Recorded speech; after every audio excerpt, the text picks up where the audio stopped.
ጀማው አርሰናል በዚህ አመት ልክ እንደ ቅዘን የሚፈጥን ቲሞች ካሉ እንደ ቅዘን ጩፍ አርጎ ይወጣል። አለቀ። ምላሷ ትንሽ ረዝሙ ነበር ያካንጂ ትንሽ ረዘም ብሎ ነበር። በደንብ አርጎ አጠራ አርጋ መጣች። በደንብ አርጎ አጠራ ብሎላታል። በደንብ ፈጠነ እንደ ቅዘን ጩፍ ሲል አርሰናል መጣና ጩፍ አረገለት። አለቀ። እንደ ቅዘን አትፍጠን አርሰናል በዚህ አመት ደመላሽ ነው። ካፈላ ያፈላል። አለቀ። አጉን እንደ አፈላል እኮ ያፈላል። በደንብ አርጎ አፈልቶ ይመጣል። የከሪሽ ደግሞ ምንድነው ፈረስታፍ አማቹኝ ብዙ ሰደባችሁኛልና የሚገርም ያጥቂ ጎል ምን አይነት ስትራይከር ስትሆን እንደዚህ ነው። በቃ የሚገርም ጎል። ጄሱስ ደግሞ ሲቲ እኮ በኔ ኃይል ነበር እኮ ያውላ ዋንጫ የሰበሰበው እኔም እኮ ምርጡ አጥቂ ነኝ ብሎ የሚገርም ጎል። ኧረ ጄሱስ ኧረ አርሰናል ዛሬ በቢቲሙ ገብቶ ኢንተር ለብ ፈንደደርጉ ለብ ኮንግራ አርሲ ፋሚሊዎች ይመሻችሁ። 18 ሎሚ ለአንድ ሰው ከባድ ነው። እንግዲህ አሉቲ ጉሊት ሊጀምር ነው። ምን ሊጀምር ጉሊት ሊጀምር ደገሚ ግጥም ተቀበል ይላል። 18 ሎሚ ለአንድ ሰው ከባድ ነው። እንግዲህ አሉቲ ጉሊት ሊጀምር ነው። መጨረሻ ሙገርም ናት። ምርጥ ቡድን አይደለም ቢልም ያመለሉ ጄሱስ ግን አሳየው ሁለቴ ደውሉ። እንዴት መጀመሪያም በነበረበት ክለብ አሁንም ባለበት ክለብ ሁለቴ ይቀጣል? አይመጣውም እኮ ጭራሽ ነው የማይመጣው እኮ። ምን አስለፈለፈክ? 3 ጎል መሸከም እስካልቻልክ ድረስ ምን አፍን አትዘጋም? እንደኔ ድምጽ ዝም አትልም? እኛ ባህላችንን እናክብርበት። አንተም አርፈ የሚሰጥን ተሰጥተህ ተቀብለ አትሄድም? ምን አስለፈለፈክ? ጭራሽ ብለ በብዙ ሚዲያዎች የሚታማውን አጥቂያችንንም አስነስተክ ማስካስ ያስኮ አስባልከው። በቃ እንግዲህ አሁን ወኔ እኮ ጥሩ ነው። አሁን ለነዛ ለሼቦቹ ወኔ ሰጣቸው፣ ግን ምንድነው አላዳናቸውም። ሚስተር አካንጂ ያኛውን ቡድን ካልሆነለትም ይሄኛውን ቡድን ካልሆነለትም እና እንደ ሀሳብ ሸተፋካፕ ተረኛውን አስገባው። የሚገርም ጎልማ አስመቱት። ስፔስ ስጡት እንጂ ፕሪሚየር ሊግ ላይ እኮ 3 ተከላካይ እኮ ነው የሚያቅፈው። 3 ተከላካይ ነው የሚያቅፈው። አስመታው እንጂ ቅርቅር ነው። አርቴታ ክፉ ሰው ነህ ክፉ ሰው ምን እሺ ነው? እኔ እኮ 3 ነጥብ እኮ አያስፈልገንም ዝም ብሎ ለበቀል ብቻ የዛሬ ዓመት በሜዳቸው ፔናልቲ አግብተው አወሩ። አሁን ደግሞ ከኛ ሊግ አትመጥንም ተብሎ የተባረረው አካንጂ አወራ። ተገረፍክ በሜዳ ሳንሲሮ የኛ ሜዳ ነው። የሁላችሁ ሜዳ የኛ ሜዳ ነው። እንደውም ካሁን በኋላ የሁላችሁ ሜዳ 3-1 እንደውም 4-1 ያላረግነው አርቴታ ሜሪኖ ራይስን ዙቢሜንዲ ስላጫወተ ነው። ኤዜ እንዴት እንዳሳዘነኝ በእናታችሁ። ኤዜ አንጀቴን በላማ። እረፍት አያስፈልገውም እኮ አይደል? 60 ደቂቃ ላይ ሁክድ። አርቴታ ጨካኝ ሩትለስ ነማ። ሃቨርትን የሆነ ጌም ታይም ብትሰጠው ደስ ይለን ነበረ፣ ግን ዮከሬዝ መጥቶ አገባ። ደስ ብሎናል። ከነገና ደግሞ በራሱ ብር ነው የመጣው። እንደፈለገ ይጮት።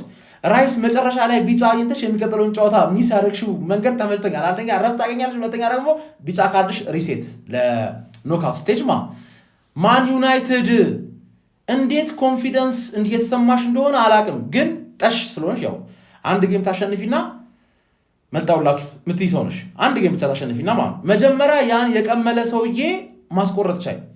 እስካሁን እኮ ነው 1 ጌም ኢን ሮ ላይ ያለው 1 ጌም ኢን ሮ ነው እያለ ያለው እኮ 5 ጌም ኢን ሮ አድርግለትና የዛኔ ከኛ ጋር ታወራለህ። ልለጥፍ ነው ምን አለ በላይ ነው ማን አርቴታ እንደውም እነዚህ ተጫዋቾች ማጫወት ራሱ አልነበረበትም። ገባ? ያን ያህል ነው የሚንቃችሁ። እናንተ 10 ቀን አርፋችሁ የኛ ተጫዋቾች 3 ቀን አርፈው በቂ ነው እናንተን ለመግረፍ። ማን ሲቲ መሰልነህ እንዴ? ጠብቀኝ ና አንተ ከኪዮን ከተጫዋች ና አንተ የኔን ቡድን ትናገራለህ። የኔን ቡድን አንተ እንዲህ ይሄን ቡድን ይዛ አንተ የኔን አርሰናል ጀማው አካንጂ በሸቷ አለቀቀውም እንዴ? እኔ ሲጀመር እኮ እስካሁን ጩጮ ቤት እኮ ያለ ነው የሚመስለኝ። ጭራሽ ኢንተር ሄዶ አፉን ከፈተ እኮ። እናንተ ምን አለ? አሁን ላይ የዓለማችን ምርጡ ቡድን አርሰናል አይደለም አለ፣ ሙኒክ ነው አለ። ኳስ እንደማያውቁት በሱ ነው ጀማው። ኳስ አያይም። እውነቴን ነው የምላችሁ። እንዴት ትላለህ? ፕሪሚየር ሊጉም ላይ ምኑም ላይ እኮ መሪ ነው እሱ ይሉታል። እኔ ትርፍ ጊዜን ልጆችን በማጫወት ነው ማሳልፈዋል። ሲቲን ማለቱ ነው እከክ የሆነ ተጫዋች ይኸውልህ መጣ፣ ክፉ ክፉን ተናገረ፣ ተለጠፈ፣ በሜዳውና በደጋፊው ፊት ተሰጠ። እናትና የኔ ጌታ አርስዬ ይላል። እናትክንና እከክ የሆነ ተጫዋች እከክ ነው። ምንም እንደዚህ አይነቱን በቃ በጣት ሰመጣል ነው ይኸውልህ። አሁን ደግሞ ክፉ ነገር የተናገረን አንድ ተጫዋች አለ ትርፌ ቤት፣ ያ ጠቋራ ዶርጎ የሚሉት ማለት ነው። ሂሳብ ታወራርዳለህ ከኛ ጋር ሂሳብ ታወራረዳለህ። አካንጂ ግን በአግባቡ ማን እንደሆነ አሳይተናል። አርቴታ መበቀል ማለት ምን እንደሆነ አሳይቶታል። ላጭተናል። እስቲ እናቱ የወለደችው ቡድን እኔን ከአንደኝነት ላይ መጥቶ ያወርደኝ። እኔ ከተሰቀልኩበት ዳገት ላይ መጥቶ አንሸራቶ ያወርደኝ። እናቱ የወለደችው የአውሮፓ ቡድን እኮ ነው የምልህ። ማንም እናቱ የወለደችው ከኔ ጋር የሚሳፈት ቲም የለም አሁን ዓለም ላይ ማንም ማለት ነው። ይኸውልህ እንዲህ ነው ማይ ወደታች እንዲህ ማለት ነው። እንዲህ በጣም ነው ምንቃቸው እኮ ይኸውልህ አውሮፓ ላይ ያሉ ቡድኖችን በሙሉ በጣም ነው መለቃቸው። ምክንያቱም ልካቸውን እያሳዩአቸው ነው። እያንዳንዳቸው ሜዳቸው አይቀሪ ሜዳ አይቀሪ እየሄድኩኝ እያበጣጠርኩኝ እኮ ነው ያለሁት። እንዴ ለኔ ታዲያ ክብር ሞገስ አይገባኝም እንዴ? ማንኝ እኔ አርሰናል ለኛ ማን አርሰናል ኢንተር እጅግ አስፈሪ የነበረው ቲምን ማለት ነው በቤንች ተጫዋቾቼ ገብቼ ማለት ነው 3-1 በሆነ ውጤት ለጣጥፌዋለሁ ማለት ለጣጥፌዋለሁ። ለእያንዳንዱ ጨዋታ ፎርሙላ አለኝ። ምን ታመጣለህ አሁን? ቋጠርክ አልቋጠርክ ይኸውልህ በመቋጠር ከሆነ ሊቁኔ ነኝ በቃ ልትነቀንቀኝ አችልም። አንተ ቋጥረህ የኔ ቡድን ነጥብ ከጣለ እኔ ሞቻለሁ ማለት ነው። አንበሳው ገባህ አይደለ? ስለሆነ አሁን እግርን ትታጠባለህ፣ ጸጉርህን ከቻልክም ለቅለቅ በለው ትንሽ ሙቀት ስለሚሰማ ምድረ ቋጣሪ ማለት ተኛ። ኢንተርን ነጥብ አትለኝም ዘንድሮ ማንም አባቱ ነው ነጥብ የሚያስጥለኝ። ትርፍዬ መጣውልሽ ላጭሻለሁ። በቃ ቆንጆ እራት አዘጋጅቼ ነው መጠብቅሽ ማለት ነው። እራትሽን በልተሽ እገርፍሻለሁ። በሜዳ ግርፍ ነው ማድረግሽ። እሺ ቴንክ ዩ። ወያላ ላይ አጣጣል ጨጓራህን አታሳርራለህ። ድሮም ባዳ ነው። እኛ ጣሊያን ድረስ እንቋጥር ሄደን ነበረ። ባዶ እጃችንን ተመልሰናል። እንግዲህ 3 ነጥብ ይዤ እመጣለሁ ብዬ ነበረ። እንግዲህ ድሮም ጣሊያን ጠላት ናት። ድሮም አርሰናል አሸንፏል። ኢንተር ሚላንን ሜዳው ላይ ሄደን ስጥጥ። ኧረ ምን አይነት ቲም ያለን ማን! ጋብሪኤል ጄሱስን አድንቄ ሳልጨርስ ገባና ጊዮኬሬሽ ምንድን ነው ዛሬ ያየነው ጨዋታ? ምን ስክሪፕት ነው? ምንድን ነው ገና ከተጀምሮ እስኪያልቅ ድረስ ምን አይነት ይሄኛው ቲማችን ይበልጣል መሰለኝ ከዋናው ከኖርማሉ ይሄ ይበልጣል። አሁን ከኖቲንጋም ከተጫወተው ቲም ይሄ ይበልጣል። ማን 7 ተጫዋች ቀይረን ገብተን ጥፍጥፍን ያደረግናቸው ሉዊስ ኬሊ ማለት ነው። የዘንድሮ የሚገርመው ጨዋታው ዛሬ ነው የጨዋታው። በጣም ጽድት ያለ ማን በትከሻ ሰውን እየወረወረ ምናምን። ጄሱስ ምንድነው መሰረው 2 ጎል ማን ስለሆንክ ነው ዝም ብለህ የምታገበው? አተ በጣም ነው የምትችለው ማን። ኤዜ በዚህ ምና ቲሙ ተመችቶኛል። ማን ጽድት ያለ ጨዋታ ነው የተጫወተው ማን። በስማ ጄሱስን አርልቄ ሳልጨርስ ገባና ያ ደግሞ 90 ዲግሪ ላይ ቅርቅር። እንደዚህ አይነት ጎል ያየኸው መች ነው? ራይስ መጨረሻ ጊዜ ማድሪድ ላይ ሲያገባ ነው እንደዚህ 90 ዲግሪ አይነት ያያችሁት? ምንድን ነው ኢንተር ሚላንን ሜዳው ላይ ከቀጠቀጥ ነው ማን ነው የሚያስቆመን? አርሰናል አንደኛው ነው። አንደኛ መውጣት ምንድነው በዘንድሮ ዓመት ልዩ ጥቅም የሚሰጠው ያው የገንዘቡ ሁኔታ እንዳለ ሆኖ ጥሎ ማለፍ ጨዋታዎችን በሙሉ አወይ ነው የምትጫወተው መጀመሪያ እስከ ፍጻሜው ድረስ። ስለዚህ ሜዳ እንድታስተካክል እንድትመርጥ እድል ይሰጣል። ሜዳ ላይ ችግር ካለ እየተመለስክ ትቀጣለህ ማለት ነው። እስከ መጨረሻው ድረስ በዛ ነው የምትሄደው። እሱ ነው ትልቁ ቫልዩ። በዘንድሮ አንድ አዲስ ህግ አውጥተው የጨመሩት ይሄንን ነው። አንደኛውን ያጠናቀቀ ቡድን ሁሉንም ጨዋታዎችን አወይ ነው የሚጫወቱ ቀድሞ ጥሎ ማለፎችን።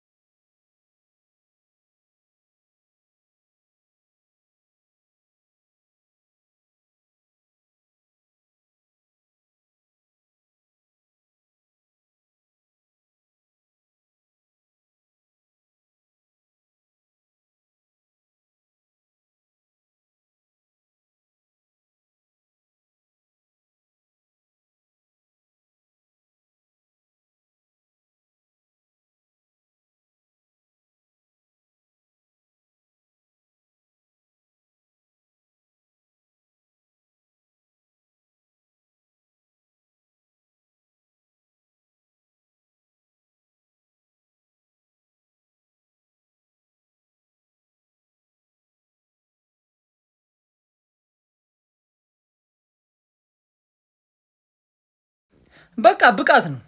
ትቃጠላለህ ውስጥ በቃ በብቃት ነው ያሸነፉት። ለምን ኢንተርን በዚህ ያለ ካልጠበቅኩትማ ገብቷል። በሜዳው ነው የተጫወተ ያለው። እንዴ አርሰናል ዋናው ቲሙ ነው ምንድነው ነው ያልኩትኝ። እኔ እኮ ይሄ ጂሱስ ከመቼ ጀምሮ ነው እንደዚህ አይነት ብልግናም የጀመረው? ያልገባኝም እኮ ዮኬሬሽ ምናምን አያስፈል ይሄ ሰውዬ ትክክለኛ ምንድን ነው የሚሻለው? እኔ በቃ የቻምፒየንስ ሊጉም ነገር አሳሳቢ ነው። ይሄ ቲም ይሄና ባርሳ ነው በቃ እና ሙኒክ ናቸው አሉ የሚባሉት አሁን ለቻምፒየንስ ሊጉ በጣም የመብላት ቻንስ ያላቸው አርሰናል፣ ሙኒክ እና ባርሳ ናቸው። እኔ አይኔ እያየ ወደ ሌላ ነገር ነው የምንሄደው። እኔ ፕሪሚየር ሊጉን እንኳን በቃ ሳንፈልግ ልንቀበል ነው። ገብተዋል። ቻምፒየንስ ሊግን የማይሆን ነገር ነው የማይታሰብ። ለማንኛውም በጣም የሚገርም ጨዋታን የተመለከት ነው። ጊዮኬሬሽ ራሱ ገብቶ ሲያስቆጥር ከባድ ነው።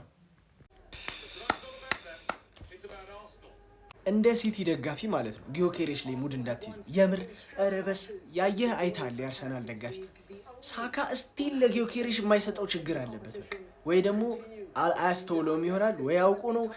ጊዮኬሬሽ ከገባ ከደቂቃዎች በኋላ ምናምን እዚህ ጋር እያለለት ብቻውን ሳካ ስቲል ሞከረው ኳሱን አላገባውም ማለት ነው። ከዛስ ጊዮኬሬሽ አገኘ እድል ምናምን ሳካ እንዲየሮጠ ላይ ያልፈለት ሲል ፓስ ላይ ያደረግለት ሞከረ አንሰልፊሽሊ ማለት ነው። ከዛ የሆነ መልሶ መጣለ ኳሱ። አይ ቲንክ ሳካ ኢንቴንሽናሊ መልሶለትም ሊሆን ይችላል። የሚገርም ፋይነስ ሹት ማለት ነው። ይፌ ጥብስ አድርጎ አገባው። ጊዮኬሬሽ እግዚአብሔርን ይችላል ሹቱ። ሌላኛው ደግሞ በቃ ሴት ፒስ ነው። 2-1 አደረጉ በሴት ፒስ። ግን ስቲል አርሰናል በጣም ይችላል። ማርያምን በስመ አብ ቀናው በቃ በዲፌንሳቸው ምንም በጣም ይጠቃሉ እኮ ግን የኛን ካየው በኋላ ለማንኛውም በተከታታይ 7 ጊዜ ቻምፒየንስ ሊግ አሸንፈው አያውቁምና አደረጉት መሰለኝ። ይመቻቸው። ፕሪሚየር ሊግ ላይ ነው የምንቆጥረው። ጀማው ማን ነው እንደኔ ግን ዛሬ ሁለቱም አጥቂዎቻችን ጎል ስላስቆጠሩ የተደሰተው? ሁለቱም ማለት ነው። እንዴት አንጀቴ ራስ እንዳለ በጋብሪኤል ጄሱስ ተደስቼ ሳላበቃ ማለት ነው። ዮኬሬሽ መጥቷል ሰነቀረው ማባቴ ደግሞ እንዴት እንደሚያምር ጎሉ ማንዬ። እኔ ግን ውድድሮች በሙሉ ማለት ነው ለጄሱስ ሲሉ የአውሮፓ ሻምፒዮንስ ሊግ እናርጋቸው እንዴ ጀማው። የአውሮፓ ሻምፒዮን እንዴት ነው ማድረግ የሚቻለው? እንዴ ፊፋንም ሄደን ቢሆን እንጠይቅ። የምሬን ነው ብላችሁ እንጂ እኮ ጋብሪኤል ጄሱስ በቃ የሚያህለው አጥቂ አይኖርም ነበረ እና አውሮፓ ሻምፒዮንስ ሊግ ላይ በቃ እንደሚያሳየው ብቃት ቢሆን እንዴ ምን ሆናችሁ ነው? እና በጣም ኮርቼበታለሁ። እንዴት እንደተደሰትኩበት በዚህ ልጅ ባሳየው ብቃት ማንዬ። እንዴ ያ ብቻ አይደለም ሰው በቃ ያገባው ጎል እንዴት አባቱ እንደሚያምር ይኸውልህ። አውሬው አጥቂ እንዴት በስለ ልቡ ነው ረገዳውን እንዴት እንደሚደረጃ አስቡት ይኸውላችሁና የራሱ ጥረት የታከለበትን ጎል የማንምንም ድጋፍ ሳይጠይቅ ያስቆጠረው አይነት ጎል ነው። ገብቷል። የራሱን ኳስ አሲስት አደረገው ለሳካ። ሳካ መለስ አድርገው ገፍቶ ይዞ ለሚድ ፈልጎ ነበር አልቻለም። ከኋላ መጥቶ እንዴት አይነት ሾት ነው በቃ 90 ዲግሪ ላይ ውስጡን ይቀረቀረው እና በቃ ሲጨፍር ራሱ የሱ ኢፈርትና ጥረት እንደሆነ ጎሉን የሚያሳያችሁ ማለት ነው። ሰለብሬት ያደረገበት መንገድ ነው። በቃ እንደዚህ ሰለብሬት ሲያደርግ አላየነው በባለፈው እንኳን ያንን ጎል አግብቶ እና በጣም ደስ ብሎኛል። ሁለቱም አጥቂዎቻችን የሚያማምሩ ጎል አግብተውልናል። ኮንግራ ጀማው። ቀጣይ ትኩረት ወደ ተርፌ ነው የሚሆነው። 2 አውሬ አጥቂዎችን አዘጋጅቼ ነው መጠብቃት ማለት 2 ማለት ነው። ይመቸን ጀማው። የሚኬል አርቴታው አርሰናል ምህረት የለሽ ጨካኝ ቡድን መሆኑን አስመስክሯል። ከ77 ጨዋታዎችን በማሸነፍ በአውሮፓ ሻምፒዮንስ ሊጉ 21 ነጥቦችን በመያዝ መሪነቱን እንደያዘ ወደ 16ቱ ዙር ማለፉንም ማረጋገጥ ችሏል። ዛሬ ወደ ጣሊያን በመጓዝ ኢንተር ሚላንን የገጠመው መድፈኛው አርሰናል እንግዲህ 3-1 በማሸነፍ ነው 3 ነጥብ ማስመዝገብ የቻለው። በዚህ ጨዋታ ላይ ጋብሪኤል ጄሱስ 2 ጎሎችን በስሙ ማስመዝገብ ችሎ ነበር። 10ኛው ደቂቃ ላይ ጎል ካስቆጠረ በኋላ ኢንተሮች መልሰው በሱቺች አማካኝነት 18ኛው ደቂቃ ላይ ሌላ ቆንጆ ጎል አስቆጥሮ ጨዋታ 1-1 ነበረ። ከዛ ጋብሪኤል ጄሱስ በድጋሚ 31ኛው ደቂቃ ላይ ከሴት ፒስ መድፈኞቹ አርሰናሎች እንደለመዱት እንግዲህ ጎል አስቆጥሮ 2-1 መሪ መሆን ቻሉ። ከዛ በኋላ ኢንተሮች ሞር የማጥቃት ፍላጎት ነበራቸው። መድፈኞቹም እንግዲህ በትዕግስት ኳሱን ለቀው በካውንተር አታክ ለማጥቃት ፍላጎት ነበራቸው።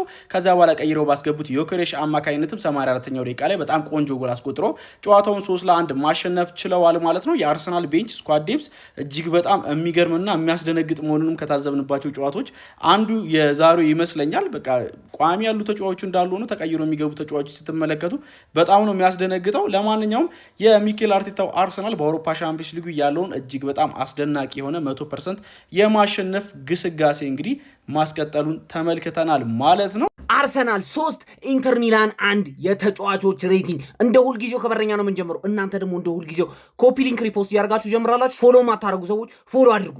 ማን ከዴቪድ ራያ ነው የምንጀምረው። ምን አይነት ጎል ነው የገባበት? ምንም ማድረግ አይችልም። ይኸውላችሁ ምንም ማድረግ አይችልም፣ ግን አሪፍ ጨዋታ ነው የጨዋታው 7 ከ10 ማለት ነው። ሉዊስ ኬሊ ጋር እንሄዳለን። ሉዊስ ኬሊ የዘንድሮ የሚገርመውን ጌም ዛሬ ነው የተጫወተው። ማን ይህ ሰውዬ ኳስ ጠፍቶበት ነበር። ዛሬ ግን ምን አይነት የሚያምር ጨዋታ ማን 8.5 በጣም ነው ያስደሰት ጌም። ሞስኬራ ጋር እንሄዳለን ማለት ነው። ሞስኬራና ሳሊባ ዛሬ ምን እንደሆነ አላውቅም ነበር። የሆነ ካውንተር ላይ በጣም ግላጭ እየተገኘ ነበር ማለት ነው። ትንሽ የሆነ ያልተግባቡት ነገር አለ ማለት ነው። ግን አሪፍ ጨዋታ ነው። ሞስኬራም የተጫወተችው 7.5 ከጉዳት መልስ ነው። ሳሊባ ጋር እንሄዳለን። ሳሊባ ማን ማስተር ክላስ ነው። ማን ምንድነው የሚሰራው? ዝም ብሎ ሰው ያጥፋል። 9 ተጫዋች ምናምን ማነ ኔይማር ነው ምንድነው እንደዚህ አይነት ጨዋታ የምትጫወቱ? 8.5 በጣም ያበደ ማለት። ቲምበር ጋር እንሄዳለን። ቲምበር ዛሬ ሳካን እያገዘው ነበር ጭራሽ ኦቨርላፕ እያደረገ ምናምን አለ። በጣም የሚያምር ጨዋታ ቲምበር 9-10 ማለት ነው። ከዛ ወደ መሀል እንሄዳለን። መሀል ላይ ዙቢሜንዲ ጋር እንሄዳለን። ዙቢሜንዲ ማን እኔ ስለዚህ ሰውዬ ምንድነው ማወራው? በጣም ነው የሚችለው። ምንድነው ፓሶቹ ያማምራሉ።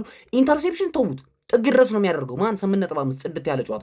ሜሪኖ ጋር እንሄዳለን። ሜሪኖ እንደውም ማለት ነው ዛሬ አሪፍ ጨዋታ ነው የተጫወተችው። በእውነት ሰሞኑን ከተጫወተው ጨዋታ በሙሉ አሪፉ የዛሬው ነው። በጣም ያበደ ጨዋታ 8-10 ሜሪኖ ማለት ነው። ኤዜ ጋር እንሄዳለን። ኤዜ ኖርማል ጌም ነው የተጫወተው። ማን ይሁን እንዴ ልበላችሁ፣ የጨዋታ ጊዜ እያገኘ አይደለም ግን ማለት ነው ስቲል አሪፍ ጨዋታ ነው ዛሬ የሚጫወተው። አሪፍ ሹት አድርጓል። በረኛው መልሶበታል። 7.5 እንሰጠዋለን። ሳካ ጋር እንሄዳለን። ማን ሳካ አሲስት አደረገለት ሳያስበው ለጊዮኬሬሽ ሳካ አሲስት አደረገለት። ግን ዛሬ አሪፍ ጨዋታ ነበር። ኮርናዎቹን አይታችሁታል። ምን አይነት ክሮሶች እያነሳ እንደነበር አይታችሁታል አይደለም? 9-10 በጣም ጽድት ያለ ጨዋታ ማለት ነው። ጋብሪኤል ጄሱስ በስመ ማን በጣም ነው የምትችለው። እኔ ማለት ነው ይኸውልህ በጣም ነው የምትመቸኝ። ማን አንተ ሰውዬ ጎል ማግባት ከጀመርክ ማንም ሰው አያክልም። በጣም ነው የምትችለው። ጋብሪኤል ጄሱስ 15 ነው የምሰጥህ። በጣም ነው የምትችለው። ትሮሳርድ ጋር እንሄዳለን። እንደውም ትሮሳርድ ነበር ዛሬ ትንሽ ደከም ብሎ የነበረው ማለት ነው። ትሮሳርድ ማሪፍ ጨዋታ 8-10 ከተቀያሪዎች ማን ቪክተር ጄሱስን አየው 2 ጎል ሲያገባ ገባና ቦቴን እንዳቀማኝ ለዩናይትድ ጨዋታ እኔ ነኝ የምገባው አለና አንድ አገባበት። በጣም ያበደ ጌል ማን 8.5 ማለት ነው። ከዛ በኋላ ደግሞ ቤን ዋይት ጋር እንሄዳለን። ቤን ዋይት ማን ምንድን ነው? አይ ተቀያሪዎቻችን ምንድን ናቸው? አስባችሁት ቲምበርና ሶስትን ቤን ዋይት እናስገባ። ምን አይነት ቲም ነው ያለን? ማን ቤን ዋይት ራሱ ትችላለህ። 7-10